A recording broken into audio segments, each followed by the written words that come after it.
Hey there. Well, today's episode of This Is Only a Test is brought to you by Dropbox. Whether you're designing, presenting, writing, or building, Dropbox makes it simple to work together on any file. Because if you can work with anyone, anywhere, and any way you want, the world will be full of more interesting things. And now they have the Dropbox your team loves with the administrative features and security controls you need.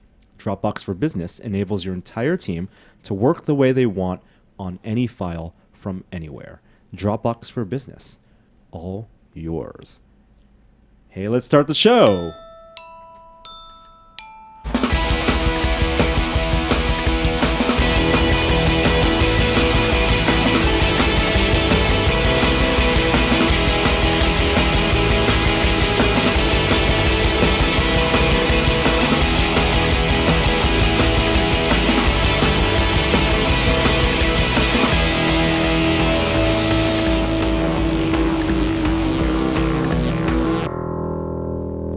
Immediately forgot to tell people, one, what show it was, and two, what the date was. So it's October 29th, 2015.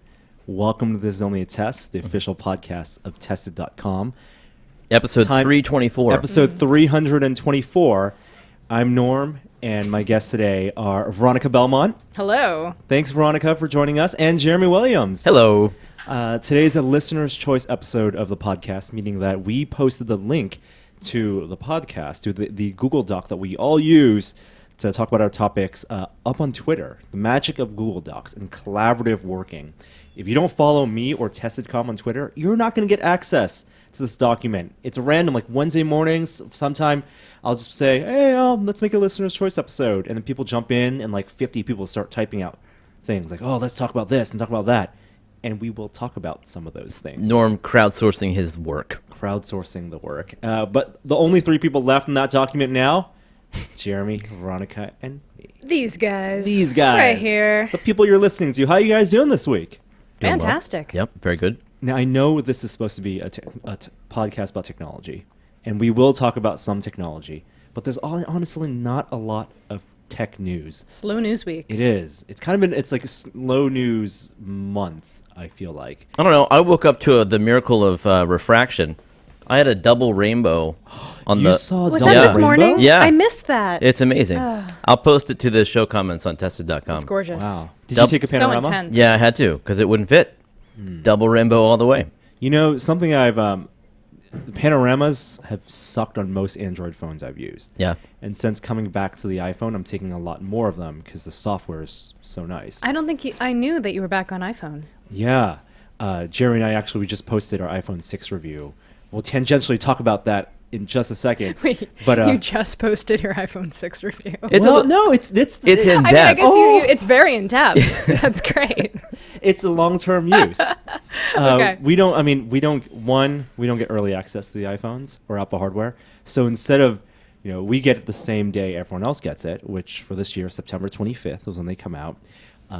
People usually, a little bit of transparency, Apple seeds phones with early reviewers, other websites, some bloggers, and they usually get their phones either the day of the announcement, after in a private meeting, or very shortly after, which is between announcement and the phone release, it's 2 weeks. And they're very particular. Yeah, and they are particular. And it's not to say that those people do a bad job with their reviews. Shoppers, if you're on the fence, and I know it feels like people either know they're going to buy it or not based on the announcement, but a lot of people are on the fence. The benefit you can get from someone using it for 2 weeks, it's a good amount. Especially for the flagship features, you'll know if the new vibration motor, or the taptic touch and 3D touch, that all works. But because we don't get our phones and we don't get Apple gear, especially on this early, and we get it at the same time everyone else gets it, we find that there's no real benefit to just getting out a review as soon as possible. And we are talking about the 6S. The 6S. If this was your 6 review, Did he say real long term. That would be a very different story. And there's probably benefit in that too, because I think the conclusion that Jeremy and I came to was that because of the pricing model that Apple does, the difference between the price of a 6S and a 6 is $100 last year and this year's model. It doesn't really work that way for a lot of Android phones because old phones just get phased out. Nexus 5 being like a really long-lasting phone, and now we have the 5X and 6P.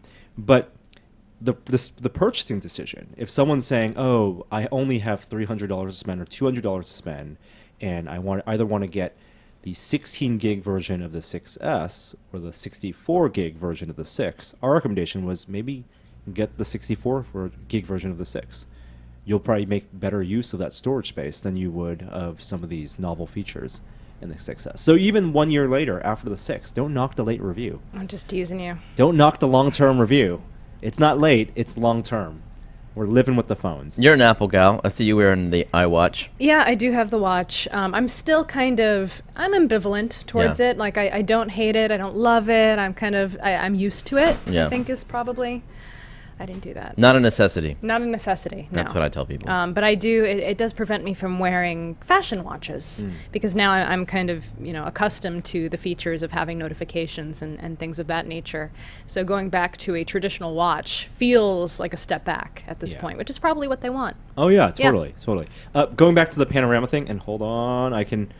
Oh, yeah. Something I noticed is I'm taking a lot more panoramas now, and I don't actually like doing the full super wide panorama. You just do a smaller one? I do it so that I feel like if I'm taking a photo landscape, I take it wide enough or tall enough that it looks like a portrait photo. So it's the same, and it ends up being like you're still 4:3 aspect ratio. Oh, neat. Does that make sense? Yeah, Because totally. it's an easy way. I don't need 50 megapixels. Right. On that. But it wouldn't be a portrait video, or portrait, right? It would be a landscape. So for example, if I normally Well, it's would portrait take mode, but he does Yes, it I got you. Right, I got you. landscape Yeah. Exactly. length. I take my portrait photos with landscape, and Yeah. I take my landscape photos with portrait, and it becomes, if there's not a lot of movement, Yeah, it's Kind cool. of cool. That's then cool. you just get a nicer, because then those photos, I think, fit better on social networking sites. Yeah. Like if you have a super wide panorama, they're always squished, even if people look at it on computer monitors. And so I try to keep it close to 4:3 aspect ratio or 16:9. I'm pretty amazed by how accustomed I've become to seeing Instagram photos that are in landscape or portrait. And I just I thought it would be more jarring to no longer just see square photos in my feed, but it's not. Yeah, it's not. And it's nice. I think it makes photos look a lot better. But you can't zoom in. No, I know. Instagram is like the worst interface. Multiple account login. There's no multiple account drives logins. me You crazy. can't click any links or copy any Yeah. text or anything. It really, the app is like a front end that goes into their website. I understand some of the reasoning behind not allowing links because I think spam would really get out of control, and I think phishing would be a major problem. And I understand that, but I wish there was some way around it. And instead of just putting links in your profile, which it feels like a stupid workaround. I don't know if other Instagram people use Instagram comment a lot, but I feel like it really isn't a comment encouraging platform. It like is the most interaction. The simplest interaction.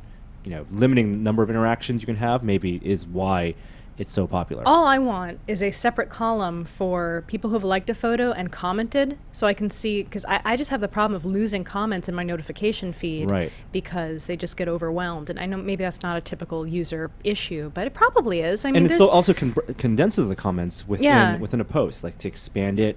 So I feel like I'm missing a lot of potential interactions. Yeah. I know people were asking, where's Will? We promised last week. That's right. That this would be Will's final episode hosting, and it's not. And as you can see, we're still going through. It feels like every time I host this podcast in the first, at least hopefully it'll phase away, it feels like a NASA launch. And you guys saw a little of that. Like, Yes. make sure all the cables are plugged in. It's a lot of pieces. Like, countdown, okay, order of operations. It will get better. Will is still coming back to host one final episode, I believe, next week. You're going to let him host? Okay. He gets to host. All right, right on. He gets the final episode. He absolutely does. And then, the new order. It's like... Yes. And then we murder him. Well, it's like Jon Stewart going, Seemed like the right thing to say. imagine Jon Stewart retiring and then saying he couldn't make his final episode because he had something else to do. And so Trevor Noah had to sit in, and then he gets Jon Stewart's final episode like a month later. Yeah. Imagine that. So we'll make time in your schedule to host a final episode. Is Gary going to make it? That's what we're also hoping. Okay. We're hoping that we can get Gary and Will. The old team. And me. I don't know if we'll get Anna. We used to have a fourth chair back at Whiskey Media. Mm-hmm. That's why we call it the Wangcast, WANG. Oh, nice. Will, Anna, Norm, and Gary. Mm-hmm. And then Anna left and moved to New York. But we did a live show last week. Yeah. Yes, you did. Yeah, I think we recorded the last week's podcast right as we were leading up to it. It's part of the Bay Area Science Festival, and it's the second time that we did a stage show at the Castro Theater. About 1,000 people showed up, which was great, and it was an evening, about an hour and a half. Went over. It was hour 45, hour 50 minutes of talks, lectures, demos, and presentations as a whole part of a whole evening of like fun stuff at the Castro Theater. So, for example, Veronica, you were also there, and you and our friend Adam Rogers from Wired Magazine and Bobek from NASA participated afterward at Rebecca Watson's Quizatron, which is a really fun like science comedy game show. Yeah, we didn't start until like 11 because of you guys. That was all no, you. No. There was another segment before that also ran you're late. Right. That's true. Yeah. That's true. I'm not going to call them out, but yeah, it was a long evening. It was Ask the Expert. I know. It was I Ask the was trying to Expert. say it in a coy way, like I'm not the expert, but you can ask the expert. But it's a really fun. Bay Area Science Festival is a really fun event. Yeah, people who aren't from around here should Google the Castro Theater, because when you just throw away that you were at the Castro Theater, maybe people don't know that it's probably the most ornate theater in the city. It's gorgeous, and it's yeah. just a really special place to be and to throw a party. Yeah, around the country there are a lot of like Fox theaters, which are really beautiful, Paramount theaters, and like Oakland has a really beautiful Fox theater. In San Francisco, we used to have lots of really ornate movie theaters. Like these aren't like performance theaters. So we had like the Cornet, which is on Geary Street, which was one of the first theaters that played Star Wars in 70 millimeters. And there were a lot of small theaters, which some are still around and being renovated. And there's also the New Mission that we talked about last week. That's the new Alma Draft House That's theater. going to be cool. It's going to be super cool. Castro has like, you know, the New Mission, they have the old building, but they kind of renovated it, and they have new seats and there are new benches, and it's modernized. In an old venue. Castro is like unabashedly an old venue. Yeah, it's like privately owned. Privately owned. There's an organ that plays. It's a 1,400 person theater with a huge balcony section. They do the Noir Film Festival, San Francisco International Film Festival there. It's a cool spot. Really, really cool spot. And you guys filled a good percentage of that space. Yeah, I mean, 1,000 people felt really full, comfortably full. We didn't have the organ playing this time. It's all right. But it's also Quentin Tarantino's favorite theater. Really? Is that right? If you could own one, he does own one in LA, but he's said in interviews if you could own any theater, it'd be San Francisco's Castro Theater. Cool. I saw Paul Thomas Anderson. He debuted The Master there, in 70 millimeter. He was there. I imagine he likes that theater too. Those filmmakers. Yeah, they have, you know, they can do digital production, but they also do 35 and 70 millimeter, which is awesome. But our show, Veronica, I don't think you didn't get a chance to see our show. I completely missed it because this is kind of sad. Actually, I didn't know other stuff was going on that day. Oh, I no. totally missed. I didn't know you guys were even involved. That's our fault. I had no idea. You made the after party. Well, I got there at 9 because Rebecca said, "Hey, for Quizatron, you know, you can come a little bit early, show up at 9. We'll have some drinks beforehand, warm up." And I was like, "Okay, great." So I get there at 9, and I walk upstairs, and I'm like, "Wow, there's like a big line out front. There's a lot of people here. This is kind of cool." And I walk upstairs, and I instantly see like Adam and Will and Norm, That's and funny. I saw you, and I'm like, "What's going on?" And then Is everyone here for Quizatron? I was like, "This is amazing!" And everyone comes up and they're like, "Oh, we just saw you slap Will in the face on the big screen." And I was like, "Oh, they're doing a test it, and I didn't even know." And I was really apologize. sad. We should let you know. It's not your fault. It's not your responsibility to email me and say, "Hey, we're doing this thing." But I was glad I caught the tail end. I got to see everybody and say hi to Adam and say hi to Will, and it seemed like it was a blast. It was. So the second year we've done it, and we kind of model it after kind of like pop-up magazine style, like Which I love, yeah. Which is a fantastic. I mean, we can never do something as good as them. They're like really amazingly produced. I don't know that at all. Is that a TV show? No, it's a live space show. Yeah, you should. It's based around it's about California Sunday Magazine. Yes. So it's the creators of California Sunday Magazine. They do. I don't know if it's they do it like twice a year or something around in California and LA, and they bring up people who have written articles for the magazine to basically do a performance of their piece. And so there's audiovisual elements, and they do. It's really great, and it feels kind of like The Moth and all these. Yeah. The stories are very personal and very touching or interesting. And If it's anything like the Tested Show, they're also not too long, and they're Yeah, several they're one varies. after another. It was actually, all of us kind of coming from like magazines can appreciate the format. They're taking like the structure of a magazine and putting it in a 2-hour Performance. one-time performance. Cool. But where like the front, the stories in the front of the show are shorter, kind of like in a magazine. Then you get to, like the features, like The three big features. features. I didn't think of it that way, but you're right. Yeah, and then a lot of it's musical accompaniment. Yeah. So they have people who do live documentary presentations. Like when you watch a documentary, there's music, there's narration, and there's video. So filmmakers will show footage and have a practice rehearsed narration and narrate it live while also having live music playing at the same time. It's and they never record it. You have to see it in person. It's like an experimental thing. Yeah. And I watched it a couple of years ago, and it really was inspiring because you have things like The Moth and like radio show style presentations where it's taking a format that's either made for radio or made for video and then bring it on the stage, like a live podcast recording, for example. But something like, and then you have TED Talks, which are on stage, but they're straight up lectures. Yeah. And we didn't want to do straight up lectures or like a live podcast recording, so we did a mix. And so it was a combination of lectures and demos. And you, as someone in the audience and as a participant, Jeremy, what did you think of it? Oh, I thought it was great. I mean, you guys have a good sense for pacing and spectacle. You opened with the guy who makes the tintypes, Michael Schindler. And he brought his homemade camera, which is just massive. I mean, I don't even know what is the size of that print that he makes. It's like at least 1.5 feet by 2 feet. I believe it's I don't know the exact dimensions. Actually, I have it in a store. I might dig it up. But tintype photography, which if old Tested members and fans will recognize, when we had a really crappy studio set, we had 3 portraits. Yeah, those were great. Yeah, of Will, Adam, and me, and those are actually digital blow-ups of a small tintype photo. They look like old 1800s photos. Yeah, it's a process from the 1800s. But in the 1800s, they would have had to do a long exposure. He's found a way with enough light to With a do this strobe light. massive flash that's enough bright in a single instant. And as he was saying, the photos usually were taken on small credit card size. 'Cause, with the bigger the photo, you think of the photo as the film. It's not a small piece of 35 millimeter film that then gets developed and printed on paper and blown up. The small sheet of metal, the credit card size plate, is the film. And his photos, the ones he does in his studio and he sells, are like a 4x6 or something. Yeah. But the one that he's made a camera that does a massive, and I should have picked this up, large format camera.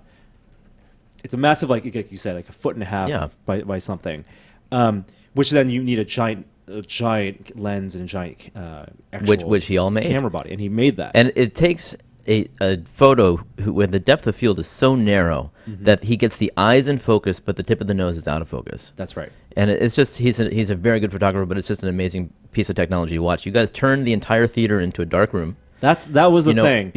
Like the theater went only red because the tintype only responds to blue light. So you were able to put a little bit of red cast up there. But if anybody in the audience, if any of those 1,000 people had taken a flash photo, that would have been it.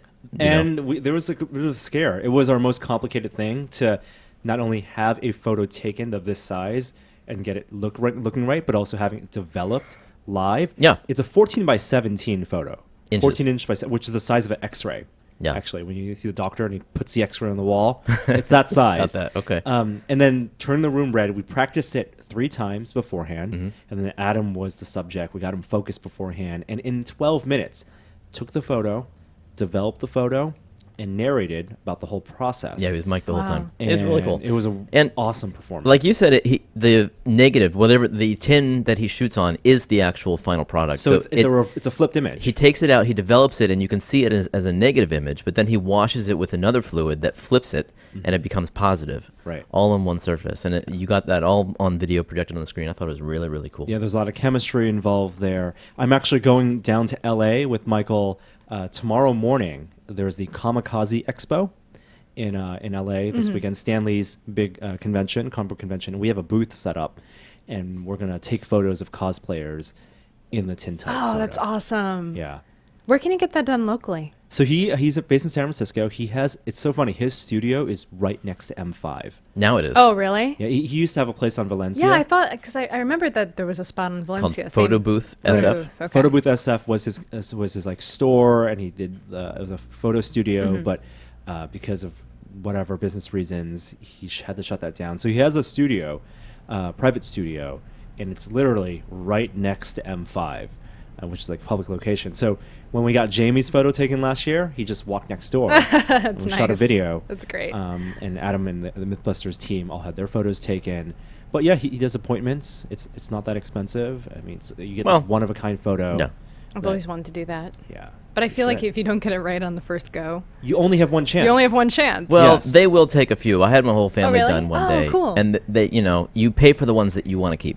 okay. Oh. That's- So you get the that's photo cool. session. Yeah. When we did it, because we did it as part of like press, then you Yeah. just got the one You have picture. one chance. Well, Yes. all your photos came out great the first time, too. Yeah. And that's the thing. Like, you get to see them. You don't take 2 or 3 and then develop them all. You do one at a time. Okay. Right. I know you don't want to talk about every segment, but I just want to talk about the thing that I participated Yeah. in. That was You really, got to collaborate if with you don't mind. Bobek.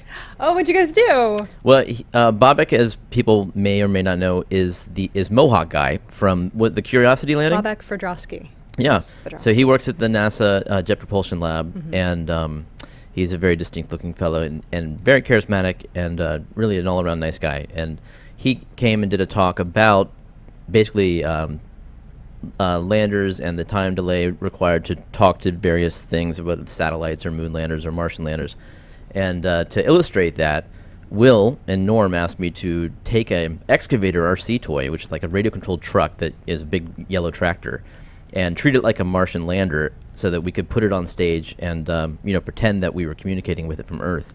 And so I connected it to an Arduino style microcontroller, and basically, we were able to program it and then take our hands off, and then X seconds later, it would actually do what we programmed it to do. So Will called out, commands, and then it drove around the stage.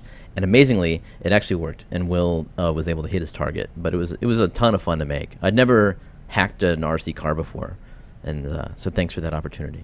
It was really fun. Like you got the breadboard you made to be the mission control of this RC car. You could program it's what the pre-programmed actions were, the delay, the little LCD timer. I wish we would have dressed up the excavator to look more like just an excavator. Spray painted it or something. Or put like some foam on it Made it to make white. it look like a fake Curiosity. Little squiggly logo. Yeah. But his presentation was awesome and was able to illustrate just how difficult it is to communicate with a robot from 50 million miles away. Did they talk about how accurate? I mean, you must have talked about this during the Martian screening too, but how the movie kind of demonstrated the communications between the NASA and the rovers that Mark Watney used. Yeah, the time delay. Even though the movie, for example, The Martian, is set decades in the future, we're as good as we're gonna get. As close to as we're going to get with a time delay. Is it supposed to take place in the near future? It's in near future. I don't think I ever realized that. Yeah, I don't know if I did either, but okay. Yeah, they talk about the author talks about technologies that he invented for the book. Oh, And it's in the near future. So spacesuits were one of the things he kind of invented. The easy removable spacesuits. A lot of technologies like and anti-radiation spacesuits. Anti-radiation That's spacesuits. right, because they had that whole thing when NASA was redesigning the spacesuits, and they kind of compared the two designs. Right, like the Buzz Lightyear ones. Yeah.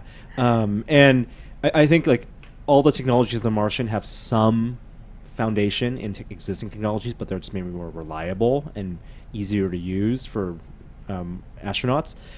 Communication-wise, I think the book did a really good job, and the movie did a good job illustrating the delay. Yeah. Obviously, cuts, so they cut back and forth. I You think have to wait 14 minutes. The book did a better job at that because it had the time to do it. Yeah, it had more room to explain. Yeah, the movie sort of indicated how long it would take, and then they edited it as if it was real time, which I think might have been confusing for people who are less technical or didn't care so much about the reality of it. Yeah, I did have to explain that to someone. Yeah. I think that I was like, well, in the book, it's very obvious that the communications are taking a long time Yeah. to go back and forth, but in the movie, it does seem much more instantaneous. And then within the case of robots, it's not just that there's a delay to send instructions, but you only get to send the instructions once a day or twice a day because you want to send a long string. It's not, you can't do real time. So you have to say, I don't want to be constantly telling the robot, take 5 steps, come back, take 5 steps, come back. You send a whole string, go a mile, and then next day, oh, where's it now? Let's get information and then send another string. Yeah, the Mars rover, he explained, has different modes where they can tell it to go 5 feet forward, and then it will simply do that. Or they can say, go to that rock over there, and the rover has its own AI, and it will take a nice, huge, high-res picture of the landscape, and then pathfind its own route over there, as if it was playing, Red Alert. There are 2 other parts of the presentation I want to call it, and we had wonderful presenters throughout, but I'm not going to recap everything. We brought the Rancor. Yes, on I stage. kissed the Did you Rancor. get? Oh, I did afterwards. I'm so glad you get to see the Rancor. How'd you do that? On stage? Yeah. Wow. Because I was on stage for Quizatron. That's right. And Yeah. the Rancor was still there? Yeah. We Cool. made it. I don't know why they covered it up. It was hot. They, yeah, I they don't know covered why. up You should the have just been there. Yeah, we should have had it. hot. The Rancor. This is the suit of the Beast from Return of the Jedi that Frank Ippolito made for us for Comic-Con. And we brought it up. He brought it in his van, talked about the whole experience of making a foam fabricated suit, some of the lessons he learned. We showed some video of him doing his walk at Comic-Con and almost dying. We didn't realize he could have had CO2 poisoning. Oh my gosh. Because we didn't have ventilation. And he was just when we took a suit off, he was sweating, he was short of breath. And then it'd be all as well. And so it was great. And then we talked about the next steps for that project, how he's going to puppeteer the arms. And then the final thing, we had the Talking Room, which is Adam's interview show. And our guest was Dava Newman, speaking of spacesuits, the deputy administrator of NASA. Basically like Jeff Bridges in The Martian. Yeah. Or I'm sorry, Jeff Daniels in The Martian. His character is the person who would be his character if the character wasn't there. That was incredible. Oh, yeah. She was a great interview. And not to tease it too much. She seems like a great person. She came up to the meet and greet afterwards and just I think she was the last one to leave. I mean, she was up there forever just talking to people. Yeah. A smile on her face, and she had nothing but nice things to say on stage. She's super intelligent about, all aspects of space and NASA. I loved that you guys got her. Kishore, who was our producer who runs the Bay Area Science Festival, he said it was a victory for science when he went to the meet and greet area and saw that Dava Newman, NASA, had a bigger crowd than Adam, which is the right thing. And Adam had a sizable crowd. Yeah, there was a huge crowd for space fans for NASA. We will have all of these videos from the show on Tested middle of November, and I know some people asked if they could get because they're split up in each of the segments, and some people want to see the whole show as it was.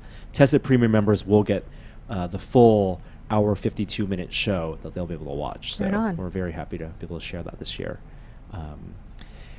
And then we were on Alcatraz yesterday.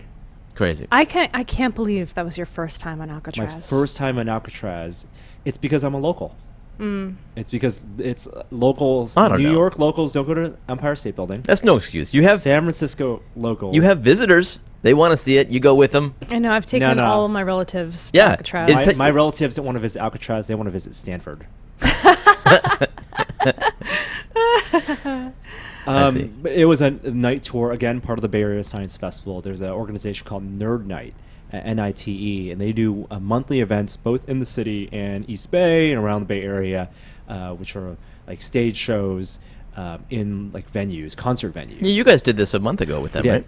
I never find out about this stuff. How do I learn about local events in the Bay Area? You should sign up for Nerd Night SF. All right, Nerd Night SF. NERDNITE SF, I believe that's .com, or Bay Area Science Festival has a newsletter. But every year, as a part of the festival, Nerd Night takes it to another level. Their first year, they took over a city block and had a block party, science block party, where they brewed beer and talk about stuff. And then 2 years ago, they took over the USS Hornet. Oh, wow. The aircraft carrier in Alameda. So cool. Which is that. I've never done that. Never been. Never taken over the Hornet? No, I've never even been on the Hornet. Were you a boarding party? Yeah, piracy. The Hornet is the aircraft carrier that Apollo 11 was picked up on. Nixon met with Neil Armstrong, Buzz Aldrin, and Michael Collins on the Hornet. And it's a museum now. You can walk on the deck. They do a tour. So they took that over, and it was awesome. It's where I met the Kerner Works guys, the guys who make the trauma dummies.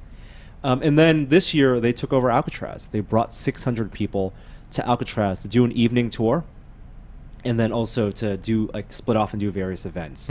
And we were one of the events. We did 2 live recordings of Still Entitled, our other podcast. And in our second one, we talked about Adam's escape from Alcatraz, and then we also interviewed NASA's CTO, the chief technologist of NASA. Wow. Also a super cool guy, Dr. Dave Miller. And so those will be future episodes. NASA was in town this week. I know. They've been Full really force. big part of the Bay Area Science Festival.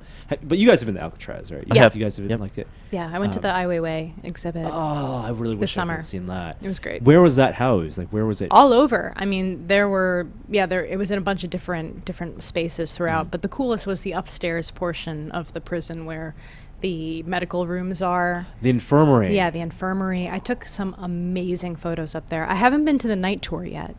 I imagine, especially now, close to Halloween, it's got to be pretty creepy. The lights, they switched out the bulbs. I believe Alcatraz is self-sustainable, part of the National Park Services. So it's all solar powered or wind powered. And for this event, because it was going to be running so long, I heard they switched out the bulbs and had dimmer lights, which actually created more of a horror ambiance. Yeah. Atmospheric. Totally. Yeah. Man. The 3rd floor infirmary, they have this hallway. You walk down, you go to the cells, and you have the Birdman of Alcatraz's cell, and some the more bigger cells up there. But they had all the lights off in the operating rooms, and they had the gurneys, and they had the cabinets, and walking in, you're just walking around with your cell phone light and flipping it on, and people walking down to see lights flashing. It was pretty cool. The building is there's not a ton of renovation, so it is as old as it's ever been. Did Adam talk at all about how a lot of people are saying now that they probably weren't able to escape the island because of the sharks?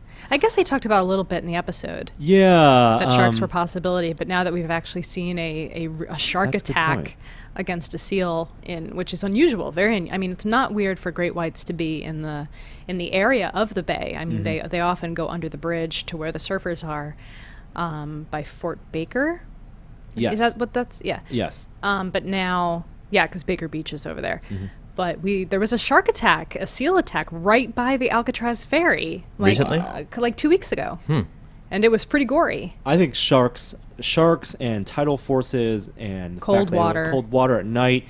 Jamie and Adam tested this back in 2003. They tried building the raft. And they were successful. They made it. They made it in an hour, but those guys were never found. Yeah.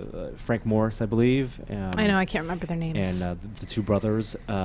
It was just learning about how they escaped from Alcatraz. It is a real thriller of an escape. Building even just getting to the papier-mâché shore. heads, Yeah. climbing up the chimney every night to go to the roof to build their raft out of raincoats, and then socially engineering the guards so the laziest guard would be the night shift and would fall asleep. All this so stuff. smart. And then they were never found. I mean, I don't want to say I'd like to think that criminals got away, but it is so many years later. We'd like to know what happened. Yeah. If they did escape, they were reformed, presumably, because they never turned up again. They never turned up again. Right. It wasn't. It's like D.B. Cooper. Yeah. John Draper never turned up again. Yeah. So, Draper. did you guys take live questions, or was it just We a didn't. live show? It was the first time we did a live recording, and we've never done a live recording of podcasting before. Correct me if I'm wrong. No, I don't think we've ever done that. Really? Even with this podcast, it's a completely different I experience. thought Will did some things at PAX. Maybe not. Oh yeah, we did. This is only a test at PAX, Yeah. and that was in front of a live audience, and that should have let us know it is difficult to podcast in front of a live audience. You're much less engaged with the people you're podcasting with, You're way more conscientious of Oh. the listener, the crowd. Yeah. People, I mean, you have to wait and pause when people clap or laugh. You have to engage them somewhat. It's not easy. So props to all the people who do live podcast recordings, and because they're awesome. I think we'd love to do more, and we'll make plenty of announcements. I look forward to seeing Never these. do. Tech news. Oh boy. I said we'd get there eventually, and we'd be putting it off because there really isn't a lot of it. You guys have the show notes in front of you. What would you guys like to talk about first? Let's talk about meat causing cancer. Yeah. So the World Health Organization this week announced that they are finally, based on years of studies and studies that have been public, but after reviewing the studies, they are categorizing processed meats in the same category as other things that are give you cancer. Carcinogens. So like smoking, in the same category as smoking. So this processed meats includes smoked meats, includes cured meats. Cured meats, yeah. Yeah, so your salamis and your bacon and your sausages. You can get uncured bacon, can't you? No? Am I wrong about that? Is that just pork belly? Yeah, I think that's just That's just pork belly. All right. pork. And then red meats also have this is maybe to a troubling. lesser degree also associated cancer risk. For some reason, I feel like we all kind of knew about smoked meats. I think this is like we knew. Well, I think Like, maybe in our people heart knew. of hearts we knew. And I don't think I mean, the bacon lobby is not going to change its efforts. Epic Mealtime is not going to stop making ridiculous meals. But it's more about like the global awareness of and I was thinking about this earlier. Like, when you go to a restaurant, are you going to take that one step and pause and change what you order and go for the chicken as opposed to the pastrami and the steak? I'm a pescatarian, Oh, so it doesn't even apply to so you. it doesn't. Doesn't even apply to you. So you're just reading this news saying, ha ha. No, I mean, no, because I appreciate, I don't have any problem with other people eating meat. It's not like a cause for me, really. So it did make me feel bad in a way, though. I was like, oh man, that Man. sucks. Like, we don't really need more things in our lives that can potentially give us cancer. But they're there, so I guess it's better to be aware of it. But Yeah. I don't know how much it's going to change people's habits. I don't think it's changed people's habits because they can't show how much meat, and there are definitely benefits of the protein and the vitamins in meat. But I guess Yeah. the way you process it, Ground beef is still okay? No, I don't know, no. Jeremy. Oh, man. I don't think so. I like the gears going in his head. Yes. Like, what The other checklist kind of your meats favorite can I that hot dog think you had of? last week. Yeah, no good. Definitely the hot dog is bad. And I Bad only for you. recently discovered Reuben sandwiches. What? Oh. I Like know. one of the best sandwiches, a corned beef or a pastrami. I have no idea. I would say I'd be in Camp Pastrami. Pastrami, I think. Aren't they the same thing? No, they're not. No. no. I think I've worked at many delis throughout my life, so I feel in my life I have had good meat experiences, so Yeah. I feel like it was okay for me to step away from it. But man, if you're just I know. now Just experiencing experiencing the some of Reuben. these wonders, oh my goodness. I feel sad for you. A great pastrami Reuben is better than a great corned beef Corned Reuben, beef, but to okay. get good pastrami, I think is tough. I read an article yesterday that said 10% of vegetarian hot dogs have traces of meat in them. Well, there you go. What the hell? 10%. Yeah, that's a lot. That's a lot. That's a lot, Yeah. guys. It reminds me of when that time I was at PAX and I tried, because at Seattle they do hot dogs with cream cheese, and I was craving a hot dog with cream cheese late at night, like 1 a.m. Yelped it, walked 5 blocks, found a place, like hot dog place, ordered my hot dog with cream cheese, took a bite, and it turned out as a vegetarian hot dog. As a Oh, well, vegetarian was it still good? only. Not the same. No, it wasn't what I wanted. But now I know, probably 10% of chance, it probably had meat. So there you I go. feel redeemed. Money well spent. Yes, money well spent.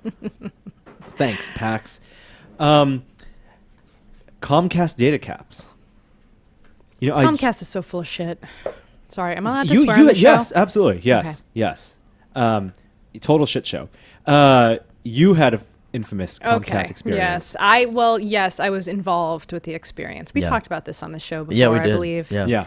Yeah. The Comcast call was my husband, Ryan, was But the voice of the you Comcast teed it call. up. But I was on the call first, but we didn't start recording until I handed the phone off to him. Because And then we you- had 2 phones available, yeah. And you guys are off Comcast now. We are completely off Comcast. It worked. You Yeah. guys got off Comcast. We're definitely headed towards cord cutting, So we have Monkey Brains for internet now, and we're on Wave for cable television. Though I think we're probably going the path of the cord cutter as soon as we can. Yeah. I think that's in our future for sure. Monkey Brains is a local ISP? Yes. Do they do cable? Microwave, yeah. Yeah. Yeah. So, I'm trying to pull up the story. Yeah, not cable. Oh, that's not cable internet. No. It's DSL? It's microwave. Oh, really? Yeah. No, what? Wait, what? Yeah. Describe it. I'm not good at describing it, so you guys will have to look it up. But it's Wow. not. We get it over a dish. It's over the air. Crazy. Yeah. It's fast for you? Very fast. Oh. Yeah. Fascinating. So Not cheap to set up, but it's monthly. It's cheaper. Is it low latency or just high bandwidth or both? I don't know. You can play the video games. Yeah, I can play the video games, no problem. That's important. That's, I think that's low the only latency. thing I care about. Yeah. Yeah. You should talk to Ryan about it sometime. He's done endless research into Monkey Brains. Yeah, Monkey Brains is great. But yeah, I don't have the info in front of me right now. It's more affordable than Comcast. Monthly, not for setup. Monthly. Okay. Setup is expensive. I looked at my Comcast bill and it was $212. It's a lot. That's a lot. That's a lot. Ridiculous. A month? A month. Yeah. Okay. Wow. I know. Is that ridiculous? Yeah, I didn't And think it would be. They should be that much. It shouldn't. And I get the TV and internet from. I called them yesterday, and I had them. I negotiated the lower deal. But the TV is like nothing. They charge you a lot if you just get one service, but to add the. I get HBO. Oh, maybe that's part of it. And I need 2 cable boxes for my housemates. Oh. So I did that, and it was a very pleasant call overall. And I felt at the end of it, I felt like somehow I still got ripped off. Like the fact that it was a pleasant call said that they were laughing their asses off at the end of the call because they still got me hooked, and they got me on a rate that was much higher than they could have What offered. what has changed me the most with this whole Comcast experience is that whenever I call anyone to cancel anything, I'm immediately on guard. So I canceled SiriusXM this week, and I started talking to the person, and then she's like, all right, well, I'm going to have to send you to our cancellation experts or whatever. And the guard, my hackles go up, and I'm like, it's going to be a customer retention agent. Yeah. And he gets on the phone. He's like, so can I ask why you're canceling SiriusXM today? And I go, no. And it took him like a second to realize that I'd said no. And I didn't say it rudely. I was just like, no. And he's like, okay, well, wait, I just need a reason to put on the form. And I was like, I don't feel comfortable telling you why. I just need to cancel it. And eventually I finally was like, I'm just not using it. I don't want to pay the money for it anymore. You caved. I caved. You I caved did. their system. But I was like, he's just trying to do his I know. job. And I And felt that's that made the me worst feel thing. bad. So it's hard when you feel like you're at odds with just another human being on the other side Those of the phone. customer retention people are paid a little bit more than the tech support people, in my experience. Well, they're like advanced sales techniques. Exactly. It's Glenn Glare, Glenn Ross. It's William H. Macy trying to keep you to sell you the upsell in Fargo, right? It's right they get on the that car, on the car, right? The clear coat. Yeah, the clear coat. Yeah, you want to get that clear coat. So I have a little more information for you about Monkey Brain. So yeah, it's a microwave antenna, and they are trying to offer gigabit speeds. Holy cow! But Fast. they say they want to offer up to 350 to 500 megabits per second. So not really a gigabit per second, but vastly more than any other connection available that you can kind of get around here at least. So yeah, their website's surprisingly not great, but yeah, this is the info that I have right now. High setup costs because they need a second set of Yeah, antennas. they did this Kickstarter deal that gave you a bit of a discount on setup, but it's really around like $4,000. What do you mean, Kickstarter.com? Yeah, they Really? did a Kickstarter campaign. Huh? They're only local? Yeah. They're hyper local. I Yeah. mean, they're pretty much South Market. No to, interest. Oh, really? Yeah, and like we're in the Mission Bernal area. Yeah. So we can get it from there, but it's line of sight. Oh, So wow. they have to get other antennas set up in order to offer it to more places. Yeah. So we're a hub. And so anything that can see us from our roof on the hill, you can kind of get Wild. connection from. Huh? They probably want to hop up on the Sutro Tower. Yeah, I would think. wonder. Well, Comcast also is losing TV subscribers. Recent report says they have lost 48,000 TV customers in the third quarter last year, while adding 320,000 internet customers. They're going to become more of an internet company as content just becomes available online. Yeah, don't you think TV is essentially just going to become internet? Right. So for Comcast, who controls both TV and internet at some places, Yeah. the way they get you to pay more for internet is charge more for internet, for bandwidth caps. Yeah. And so regional bandwidth caps, they're analyzing what people are using for streaming and capping it right there, basically. So they're going to charge you, if you stream this area, people stream a lot of Netflix and a lot of heavy streaming, and it uses around this many gigs a month.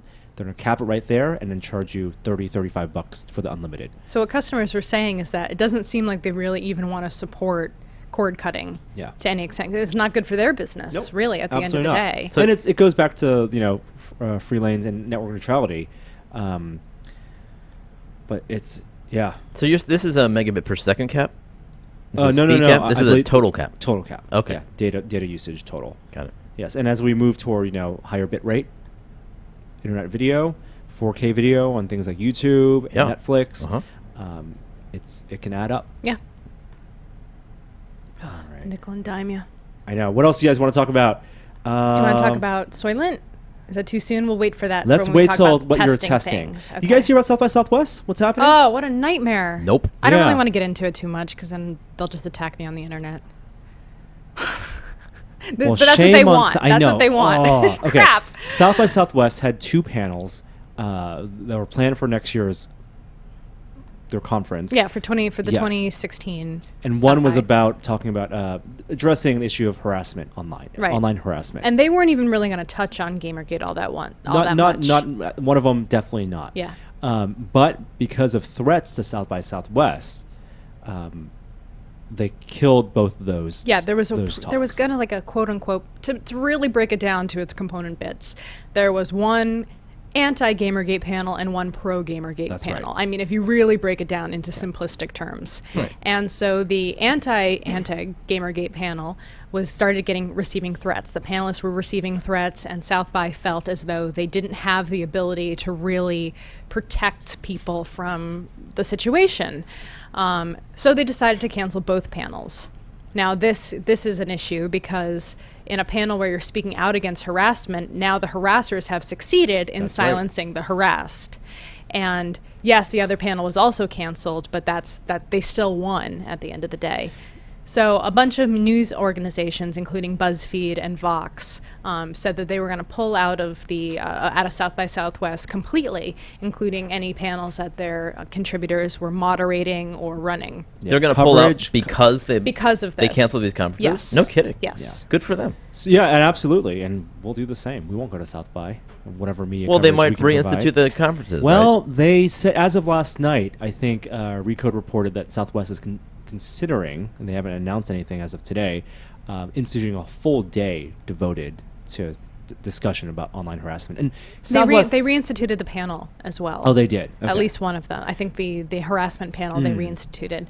And however, the panelists have said they have not yet decided if they'll still go and do the panel because now they feel unsafe. Right.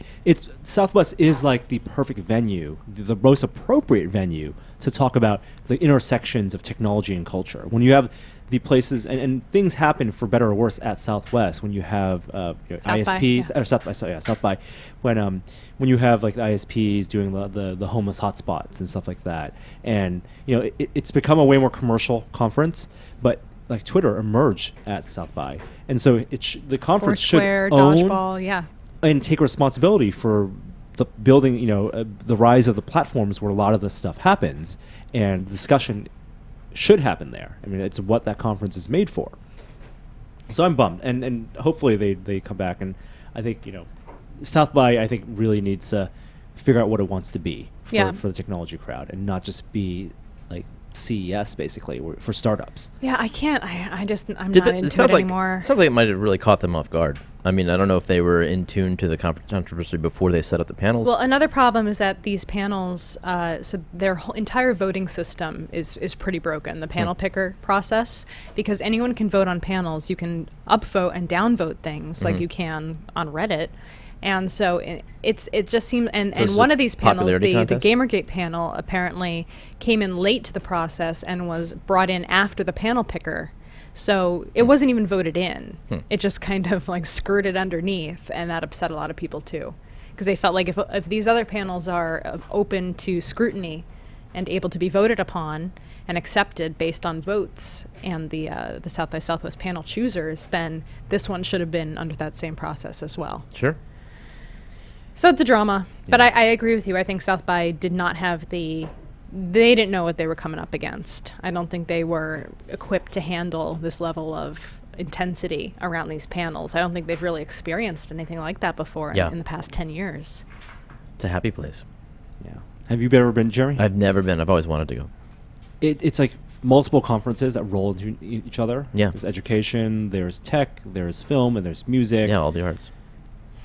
It gets overwhelming. It's like too a much. party scene now, and it's gotten so big. Austin is having a hard time kind of keeping up with it and its growth.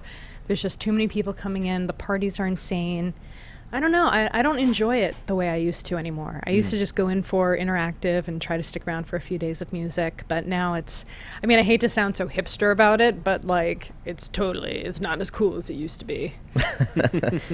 So who knows if it'll change. I think there's other smaller events happening around the country that are kind of taking the place of that coolness factor of interactive and how it used to be. Do either of you own an Xbox One? Yes. No. Well, Xbox One, and I know a lot of people are excited about it because Halo 5 just came out, it has its new dashboard launching and also backward compatibility, a big news update for them.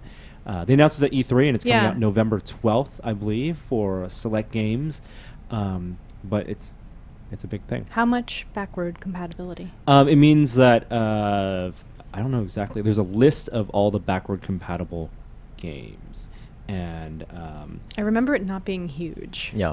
Yeah, let me see. I can click on the list and see it.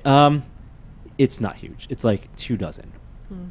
But it does include games like, Gears of War, Geometry Wars, and Hexic HD. Remember Hexic HD? No. It was like Solitaire for Xbox 360. Oh, okay. It was the one that was bundled in. Not Viva Pinata. Oh, I love Viva Pinata. Romance Dance. Dance. Don't you need the controllers for that? Wasn't that the thing with the maracas? No. Was that the Morocco one? No, that was a different game. Yeah, I think it was a different game. I can understand your confusion. You know the game I'm however. talking about? Nope. All right. It was an old rhythm action game. Samba de Oh, Amigo. really? Yeah, Samba de Amigo. Oh. Samba de Amigo. So update for Xbox One coming soon. We're all over the place. Any of you use 23andMe? Yes. Yeah, I'm a member. You are? Yeah. I'm I even curious. bot my data membership. Yeah. Tell me I got the in experience. right before they kind of shut things down, because Yeah. they were under some scrutiny. But I was a very early user. yeah.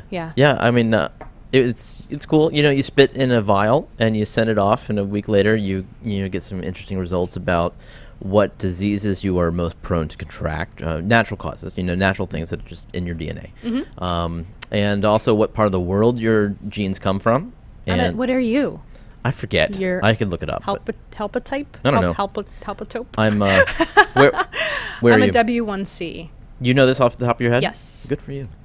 So and the then DNA testing facility. yeah, or and you firm. get constant New relative results as they develop the new. Yeah. Oh yeah. I was And going also to say that relatives, yeah. relatives try to contact you and say they'd like to add you to their contact list and things like that, like possible fourth cousins and things like this. So when you say you're a member, is it an ongoing subscription? No, it's $100. Is it $100? Well, it is. It's you. Yeah, you pay. I paid $199, Maybe I it's think, two, for the yeah. initial one because I got some kind of deal. Yeah. But it can be more expensive because you can pay versus if you want to get the DNA and the ancestry stuff together or separate. So I did both. I did everything. But it's not a recurring fee. It's a No, one-time but thing. what I meant by subscription is that you do continue to get updated results as they continue to develop new tests or find out new traits around your genetic type. So why was it? Why did they stop doing it? There was an issue with the, I believe, with the genetic testing. I can't remember the exact issues. I think they were giving some kind of medical advice that the FDA was not comfortable with. Yeah. So they were taking your genes, and then they were saying, based on these results, we don't recommend that you do something. And then the FDA said, well, we're not sure that that's medically accurate, that you have the qualifications to make that kind of call. So they it was a very small part of their service. I mean, because they talk about ancestry and all kinds of things. So, they stopped. I think they might have stopped taking samples, like new saliva samples. They did, yeah. For a period of time. You could still access your information, but you weren't getting new stuff. Yeah. And this is kind of what Theranos is going through right now as well. Yes, this is a big deal. This is a much bigger. I think this is going to be harder for them to bounce back from. And that's the company where they promised to do blood analysis for a ton of things with one drop of blood. Right.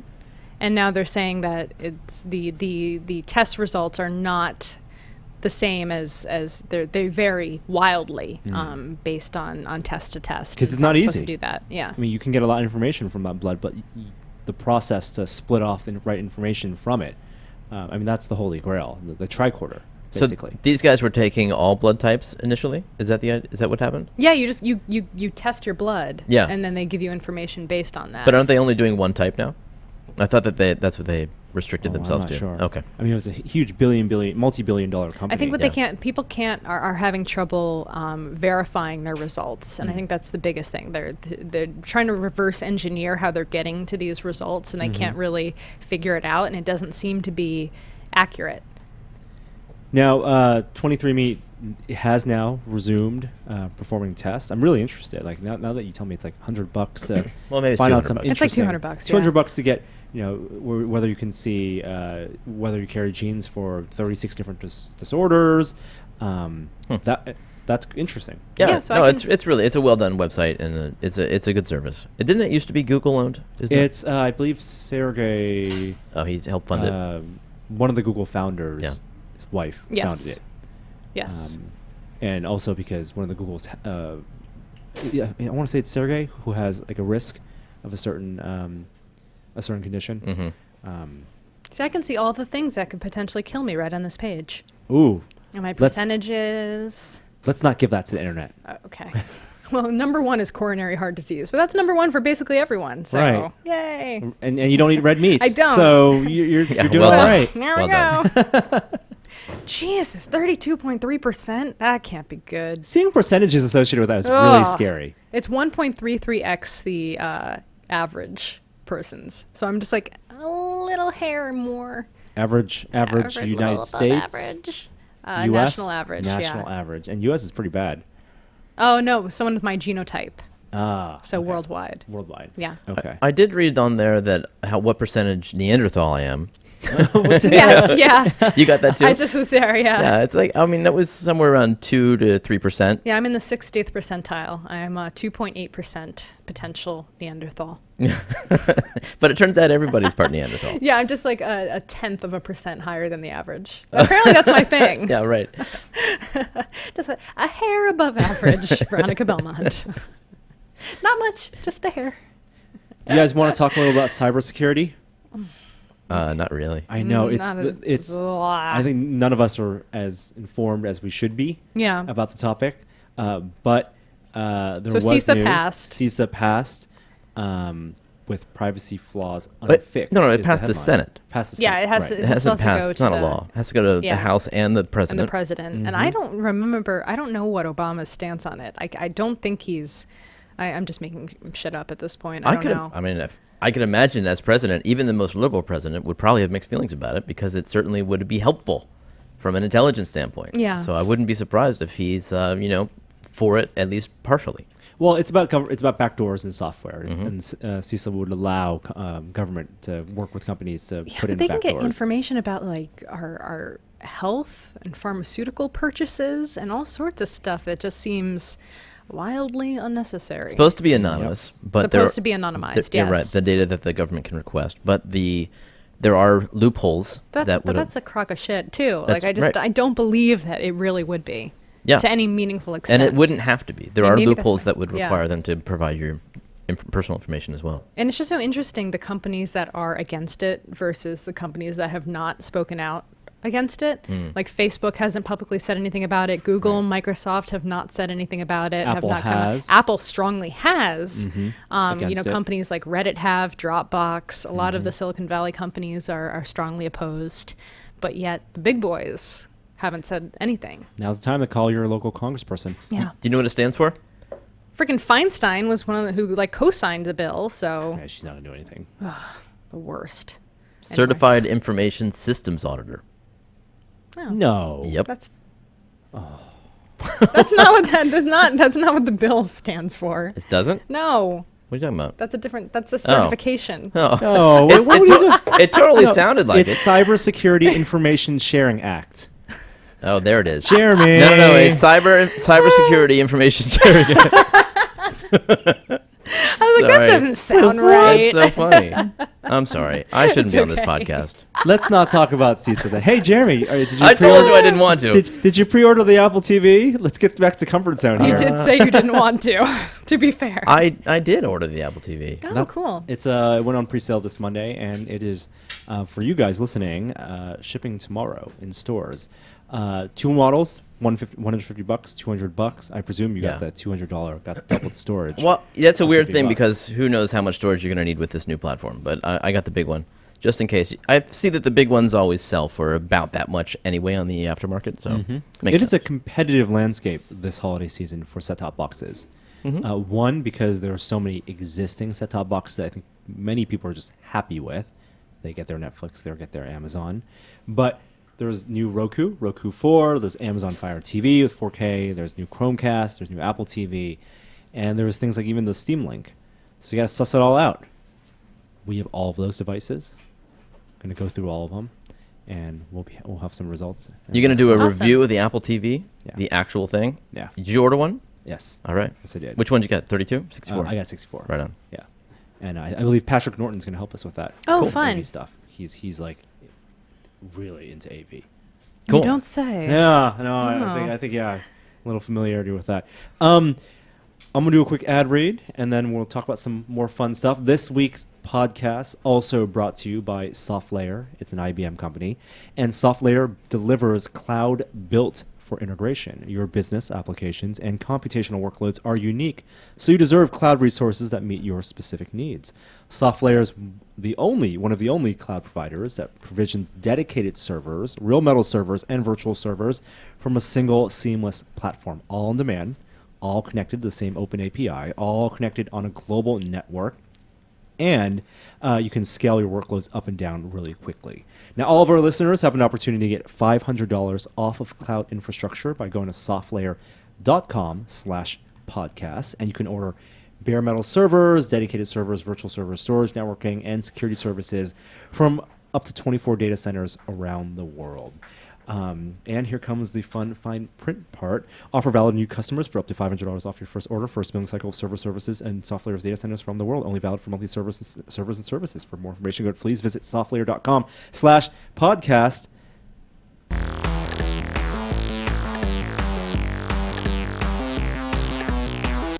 Let's talk about some fun stuff. A lot of boring stuff. Veronica, I wanted to ask you about your show. Oh, okay.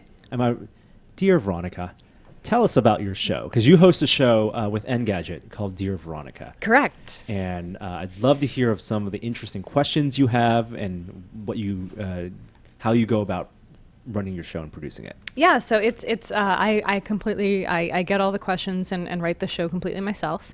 Each episode we bring in an expert to answer a question that's usually in their field. So for example, this week we had on Robert Heron to talk about pixels and how many pixels are too many pixels. And then there's a new episode up today, actually, and I'm trying to remember who's on that episode. Too many pixels, though. That's confusing. You mean what pixels? Oh no, are Robert today? Heron was today.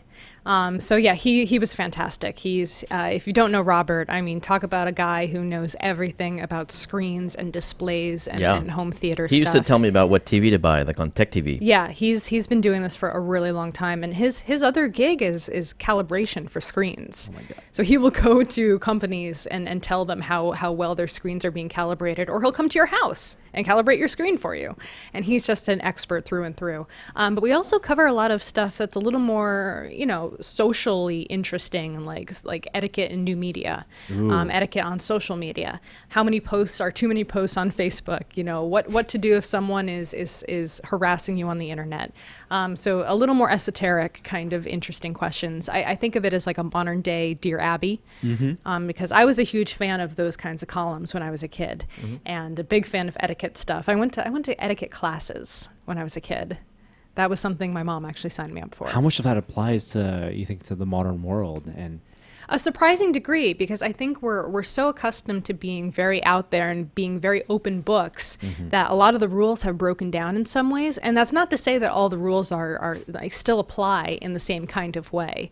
But I think a major issue that people have especially is how much information is too much information to be sharing about themselves publicly, and what the potential repercussions of those actions are.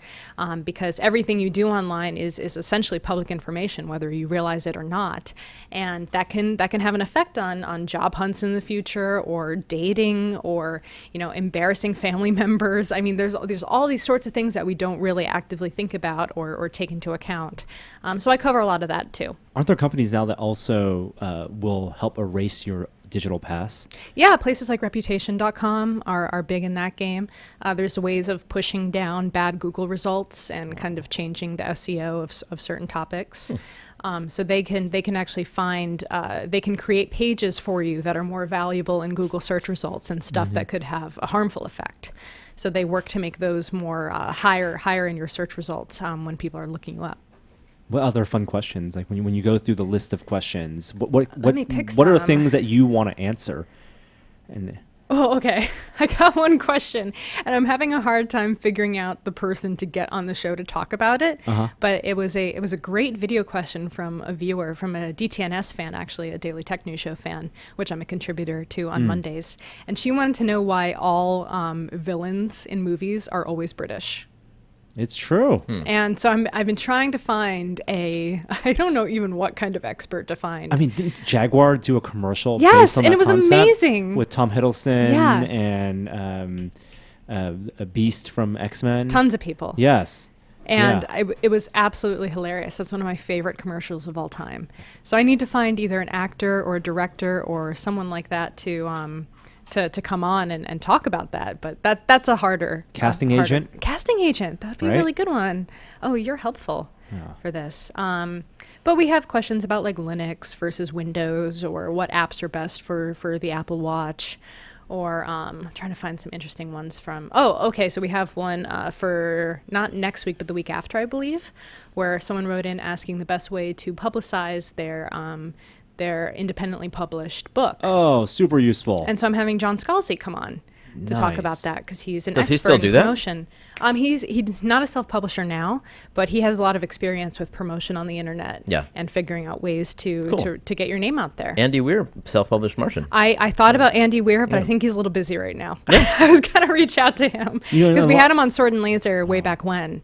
But I think he's probably got other stuff going on maybe. He'll be happy to. You think so? Yeah. To come on my little show? We'll get you connected. I'm sure if you don't have his contact, we'll get you connected. Okay. Yes, Andy would be perfect for Well, that. we got Scalzi this time, Yes, but maybe yes. for a future I still question. haven't read Red Shirts yet. Really? Oh, it's so fun. We Yeah. talked about, like, I think Veronica was one that introduced us to Red Shirts way back when we were in the old whiskey office, and Gary and Will were talking about it, and I read it earlier this year because we did a Still Entitled podcast about it. We're supposed to have Scalzi on the podcast.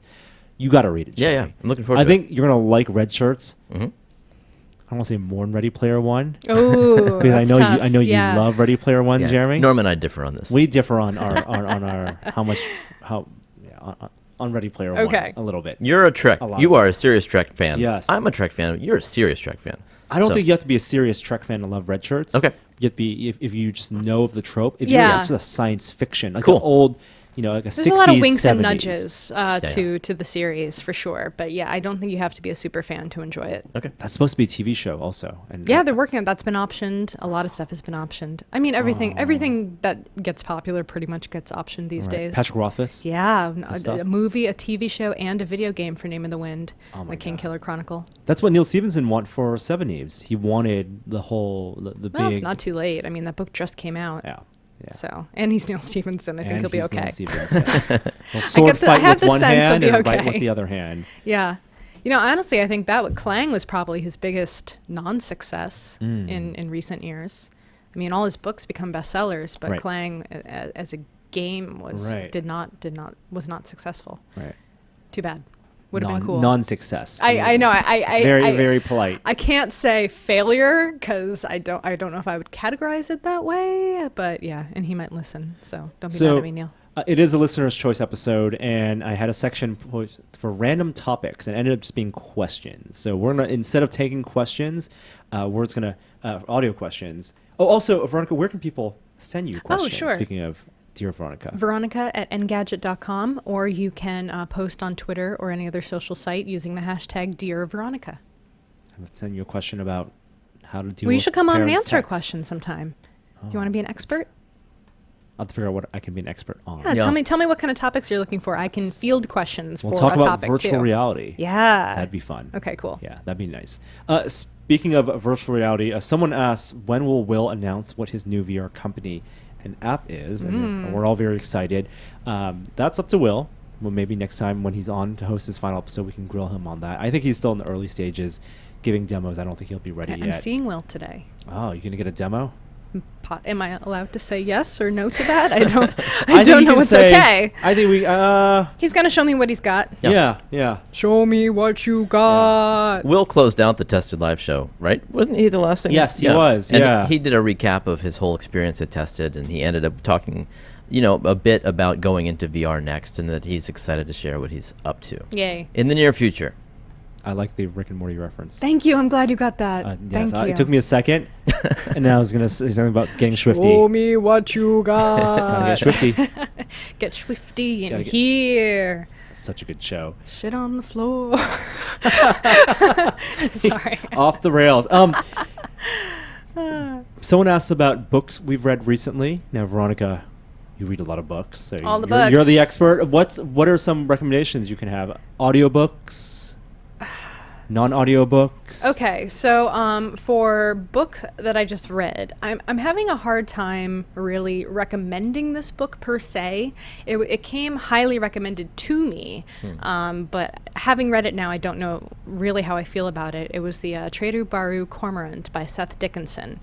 And it's an alternate world fantasy. It's not necessarily it's not fantastical in the sense there's no magic really, dragons, that kind of stuff. So it's not a traditional fantasy, but it's based around really economics and kind of like geopolitical like intrigue. It's super dense and there's a lot going on and it's very well written, definitely. But some parts of it kind of dragged for me. But the ending was worth it. So it's like, is it worth it to spend a lot of time reading? Let's say something that you finished it. I finished it. Yeah, I wanted to know how it ended, how all the threads came together in the end. I wasn't willing to just give up on it. But I don't know if I enjoyed the process of reading it. I don't know if the ending was worth the work. Do you know what I mean? Was it more laborious because of the audiobook? I didn't Because listen to the you audiobook. didn't listen to Yeah, the I audiobook read on this one. Okay. Yeah. Huh. Yeah. All right. What's the name of the book again? The Trader Baru Cormorant. Traitor, not traitor. So she's a traitor. I think that much is self-evident. And written by Seth Dickinson. Seth Dickinson. Yeah, and that was our most recent Sword and Laser pick. And we're doing next Time and Again by Jack Finney. So more classic sci-fi, time-traveling story. Very cool. Did you follow the Hugo Awards this year? Yes. And the controversy? Yeah, have you not touched upon that? We haven't really talked about it. Let's share with people what happened. So essentially, it was kind of this kind of touches upon the Gamergate drama because those two situations were somewhat aligned in their goals. But there was a group called the Sad Puppies and also the Rabid Puppies. There were two separate and more intense groups, depending.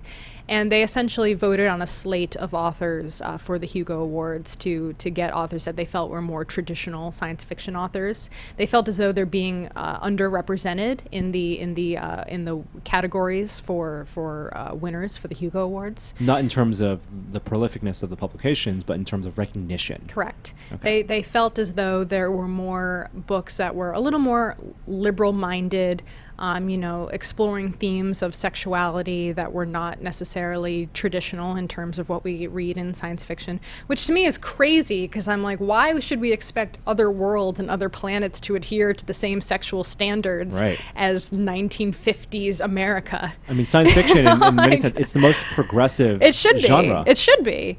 And I think it makes it more interesting to have different perspectives and people of color and people of different sexual orientations or identifications to be in worlds like that. It's supposed to be, maybe it's not necessarily a utopian view for some people, but I think it's a more interesting and diverse view. But anyway, so they felt as though the traditional kind of guns blazing, blasters, sci-fi, with studly men and you know what I'm talking about, like those. Yeah. I always envision those like pulp novel covers, which the artwork's great, and no one's stopping anyone from writing or reading that. Exactly. I think just goes to what Hugo Awards and the people who run that feel like wants to move the genre, the whole industry forward. Yeah, so there's been a lot of new interesting books coming out, particularly Ann Leckie's Ancillary Justice, Ancillary Sword, Ancillary Mercy. That trilogy of books has been very winning in recent years, and that's just one example. I mean, there's been many other fantastic new authors coming into genre fiction. So they were voting, they brought their own slate of authors that they considered to fall within their guidelines of what kinds of things should be more represented, and voted for those. And you have to be a member of the WorldCon organization in order to vote. So you can, sorry, my parking meter keeps buzzing and going off. So people were signing up, and the Gamergate movement kind of got involved and started buying memberships, which are like $50, so they could vote. Got it. And so other members, decided in categories that were overrun with sad puppy or rabid puppy authors or stories, they elected to vote no winner. There's a different phrase for it. I'm forgetting it right now. But so a lot of the awards went to, there was no winner. So there was to make a point. Make a point, right? And so at the end of the day, they were not successful. Voting under a slate was not able to overthrow the traditional Hugo tactics.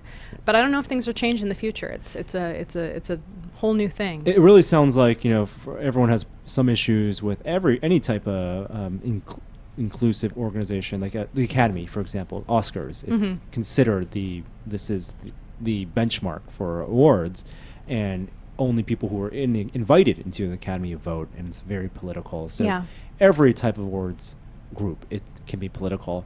I've been following David Gerald, who he was host of this year's WorldCon and the ceremonies, and he's written a lot. He's also the author old Star Trek writer Gerald, David Gerald, that's right. He wrote Troubled Tribbles. Yes, he's great. He's a great interview. Fantastic. So a lot of interesting stuff there, but hopefully it just brings more awareness to science fiction. And people reading more things. And I didn't do it justice. I apologize to people out in the audience who know much more about this than I do. At Sword and Laser, we try to stay out of the politics of things as much as possible. So I haven't talked at length about it, but hopefully you can go on and read more well-versed people's opinions on the matter and figure it out. Yeah, follow David Gerald's his Facebook posts. Yeah. Fantastic. And just celebrate the works. Yep. That's what you like to do. Do you need me to help you pay the meter? No, right? I refilled from my phone. Internet. So, yeah. Amazing. Soylent. Soylent. Why are we talking about Soylent again? Because I'm on it. Veronica's on Soylent. Yeah. And the formula has been constantly improved. My housemates are on it. I smell it everywhere in my house. What is your experience with Soylent? How long's it been? So I started. I got a box of 12. So that I'm on Soylent 2.0. So I have the pre-mixed bottles. And I like it. And I'm a huge food nerd. Like, I love food. I go out to eat a lot. I cook at home a lot.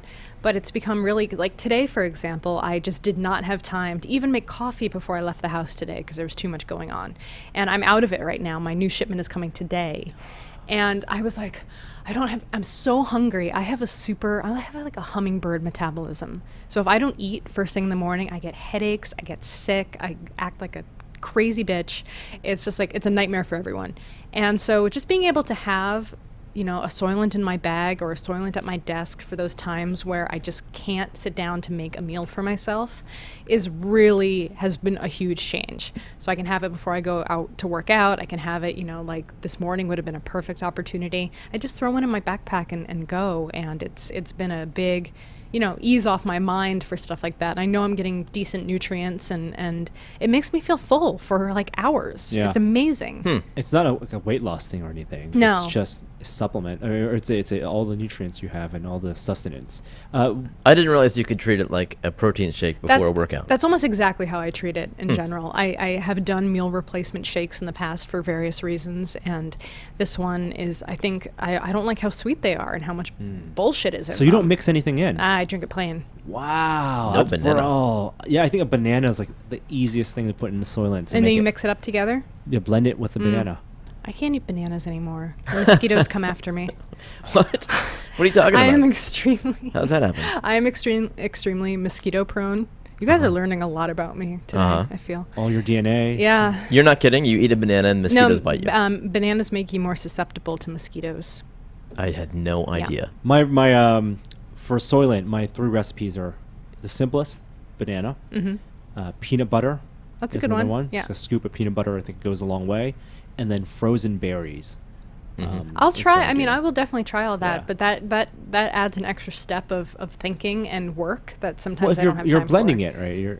Are you No, I just shake up the bottle. Oh, you shake. I have the premix bottles. Oh wow! Wow, it's beyond the formula. So I just have keep now. 4 of them in my fridge and just grab them. So it comes in a bottle now, Yeah. and you just shake it and drink. yeah, What? and it just tastes like pancake batter. It's a little bit pancake. It's like Is it watery. powdery? No, Okay. not at all. The old blended formula, it got a little chalky. No, Is there just not one chocolate at flavor all. that they sell Yes, off the shelf? It's kinda just like Soylent. Like Soylent. Like a light vanilla flavor. Yeah, I think it's good. I like The it. topic keeps coming up.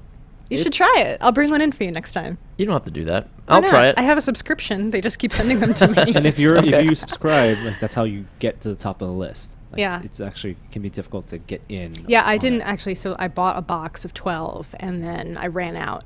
And then last week or 2 weeks ago, I went on to try to subscribe, and they were out completely. Yeah. And so I waited a week and came back, and then they were available for subscription again. So I'm on that now. Oh, wow. What else have you guys been testing? Us guys? Let's see. Everyone. Yeah, you. Man, I don't know. We talked about Steam Link. The thing is, I got very little because we just moved, and it's kind of crazy. So I've been testing moving furniture around Great. and like receiving furniture and selling furniture. Been testing Nextdoor.com. What's next Oh, door? full of crazies. Well, Am I right? Yeah, but it's like a more intimate Craigslist because everybody knows where you live. It's like that's just Do a little bit of like a wing, a flap at the end, and you can just attach it and build a cube or build furniture in life size. It's Wow, awesome. that's it looks awesome. very Yeah. cool. That is cool. I want one. Have you saw the Glowforge, right? We what's that? no. Both Jeremy and I are pre-orders for the Glowforge. Oh, I wish you would use my affiliate link. I used Jeremy's, Oh, curses. Yeah. and Jeremy used another friend of ours. I actually didn't use Oh, one you didn't because I use was one. like in as soon as I could. Are you excited? We're all pre-order. We've all pre-ordered. I'm not gonna have Oh, one. you're not gonna have Yeah, one. I just Okay. don't have room for it. Okay. Yeah, but I'll come use yours. Yes. What- Okay. We're hoping to get one in the office to test. Sweet. But we went to the office of Glowforge in Seattle. The guy who created it, Dan Shapiro. Dan Shapiro and Dean Putney's on that team also. Yes. It was great. Yeah, they're really smart people, and we did an interview with them about how they got it to this low cost, what are the actual compromises, and for people who use laser cutters in an industrial setting, it's not for them. Mm-hmm. They need the solid steel body. They need better types of lasers, stronger lasers. They need the Z depth. But for engraving, and if I'm just cutting 1/4 inch or 1/8 inch plywood, not having to go somewhere and having the software and using something like being able to draw on something and then pretty have it great. cut, that seems amazing. Pretty great. No, the Yeah. price is amazing. The price is amazing. Yeah. I mean, these things can run $30,000. So Yeah. the fact that they got it to 2 Yeah. Right. is mind blowing. The cheap ones from China are $4,000, and That's they don't right. come with anywhere near the amount of software that this thing has. So Yeah, that's the other thing, software they're building, cloud Yeah. software. And the fear is if they go away, what can you do with it? Yeah, I was kind of surprised there wasn't more of a, and maybe this will happen down the line, but a more like Thingiverse kind of model. They'll have, like, open their sourcey store. kind of. You No. don't think so? Closed system. I think it's going to be a close because you got to go through their software. If you design Right. something, whatever you get printed on your cutter Yeah. or engraver is on their servers in your profile page. It can Mm, be private, mm-hmm. but everything you've ever tried to print is going to be there because you can go back because there's no storage on it. It's just an internet connection. Yeah. So you can, like, if you make something, design something, and it's really cool, and you want to publish it, then their version of Thingiverse is going to be just their store, like and you can charge. I don't know if they'll be able to charge for it, but I imagine that's part of. There's no shortage of owners, though. They raised what, 30 million, 29 million? Unbelievable. I mean, they are on track to be the most successful Kickstarter of all time. Well, are they already? They are the most successful in 30 days. Yes, exactly. No, you have to say that. Because I think Star Citizen counts as the most successful, and it's ongoing. It's been over in several years. And they raised over 50 million. Okay, so the most successful 30-day Kickstarter. Yes. Okay. Or their crowdfunding campaign, because they didn't even use Kickstarter. Oh, you're right. They did their own thing. You're right. Oh, no percent. Save that. 5% of 30 million is not bad. That's not bad at all. That's an engineering well team done. to build a website to do a crowdfunding campaign. I know. I wish I had money to invest in this, because I think it's gonna be pretty great. Yeah. I wish I had money. We need to know what's we're gonna need to test it. So all right. Was it Ryan? Somebody tweeted that they were talking to a venture capitalist who passed on Glowforge. I don't know if Ryan did. And they brought him up to date. It could have been Ryan. He said you could see the moment where they completely realized what they'd passed on, and it was that's a great chapter very in depressing. A future book. Very depressing. Yeah. The success of CNC machines, home CNC machines. Yeah. Mm-hmm. Anything else you guys been using, testing? I don't know. Rocket League got an update. Oh, jeez. On Back to the Future Day. Of course. Oh, of course. It got a DeLorean. Of course. It's I'm not good at that game. That's why I sound angry. It's the smallest DLC ever. It's a single car, and it costs like $2-3, but it's awesome. That's fun. It's a good car. When you get blown up, fire trails and a spinning license plate. Nice. Yeah. Oh, I'm doing Twitch streams now. Oh, you are. So my username is Veronica Belmont. Thursdays at 4 p.m. What type of things are you We did Heroes last week. We're probably going to do some Overwatch soon. Oh, we're playing Heroes of Newer? No, Heroes of the Storm. Heroes of the Storm, okay. Yeah. Wait, got it. You're in the Overwatch beta? No, I'm not. My friend Scott is. So hopefully I will also be. And tomorrow we're playing what is this game called? Duck Game? Have you heard of Duck Game? No. Looks hardcore. Yeah. Yeah, I'm excited for it. Are you excited for Overwatch? Yes. Yeah? Yeah, I'll definitely play. I know you're a huge Blizzard fan. Do you like the team-based action games? Yeah, it hasn't been something I've played a lot of, frankly. But I think this one might be the one that I'm into. Yeah, it looks amazing. Yeah. I think they're going to open up the beta this month, aren't they, to some more people? They already started. Cool. So, hopefully soon. Awesome. I haven't even checked. I might have access. I didn't look yesterday. There's a Doom 3 multiplayer, or Doom 4 multiplayer alpha. It's just Doom now, isn't it? I guess it's Doom. Yeah. Yeah. That's right. Yeah. I watched the promo video for it, and they had one of their creative leads talking about the game and people in the background playing it. And the saddest thing was you could tell they were all using gamepads on their PCs. Yeah, I'm going to be playing Duck Game with a controller tomorrow. I mean, they're designing for consoles on PC, so maybe they just got to get that gamepad right. You know, that's true. I wouldn't be surprised if it was designed for console first. I'm not surprised. I wouldn't be surprised at all for that.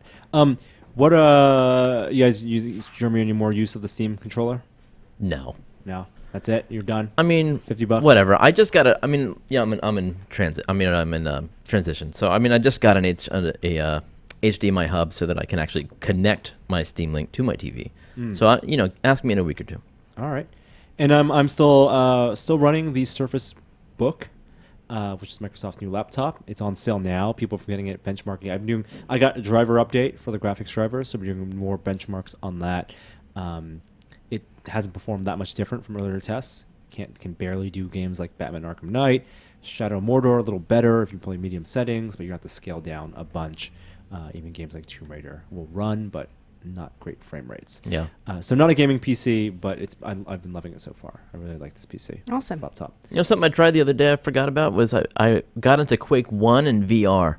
You guys tried that at all? No. The classic games in VR. Wow. It was a nostalgic kick because I don't know. That was my game back in the day. I mean, I was in a clan. I loved that game. I played it hardcore, and to be transported inside that space of a game that you practically grew up with. Wow, it was awesome. That's something I highly recommend to headset owners everywhere. Awesome. Well, I think that's going to do it for us for this week's episode of This Is Only a Test. Thank you guys for joining us. Thank you for those of you who supported and contributed to the show notes this week. It was a listener's choice episode. So the topics we talked about, really up to you guys. Follow us on Twitter at TestedCom. And where can people find you? On Twitter, I'm Veronica, and you can watch Dear Veronica at engadget.com/dear-veronica, and swordandlaser.com. If you love sci-fi fantasy books and author interviews and stuff like that, swordandlaser.com. Jeremy? I'm at Jerware on the Twitter. People keep on asking about when they can hear more about the game frame. Yeah, they're messaging me about that. That's the game frame, in case anybody's wondering, and it has been redesigned, and I just got word that I hopefully will be shipping in December. New ones? Yeah, totally redesigned, ground up, everything about it. Wow. So I'll be releasing information about that. Just follow me on Twitter. Right in time for the holiday season. Fantastic. That's awesome. Yeah. Yeah. Buy a game frame or buy a giant inflatable Jabba the Hutt. I'd go with The choice is yours. I'd go with the game frame. This week's outro, I believe, comes from test user Justin. And we're out of outros. So take audio clips, everything we've said, any 5-second clip, and put it on a SoundCloud. There's a template on our forums. Just search Tested Outro. We'd love to get more of those. Even funny things Will has said in the past. Choose Will. And we'll see you next week. Thanks everyone for listening. Hi there, I didn't see you. Tested.